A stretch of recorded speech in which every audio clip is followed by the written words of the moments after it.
आज आपण पाहूया मराठी मातृभाषेमध्ये क ख ग घ यांचे उच्चार कशा पद्धतीने होतात। क ख ग घ यांना कंठव्य म्हणतात, कारण यांचा उच्चार करताना ध्वनी कंठातून निघतो। 2 तालव्य च छ ज झ त्र यांना तालव्य म्हणतात, कारण यांचा उच्चार करताना जीभ टाळूला लागते।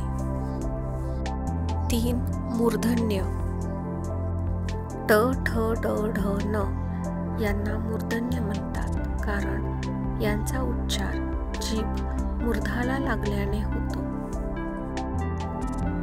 दंतव्य त थ द ध न यांना दंतव्य म्हणतात, कारण यांचा उच्चार करताना जीभ दातांना लागते। ओष्ठ्य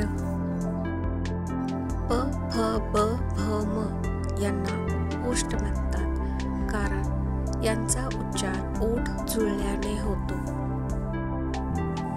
आजच्या व्हिडिओत शिकलेले सर्व उच्चार तुम्ही स्वतः करून बघा आणि व्हिडिओ आवडला असेल तर लाईक, सबस्क्राईब, शेअर आणि कमेंट नक्की करा।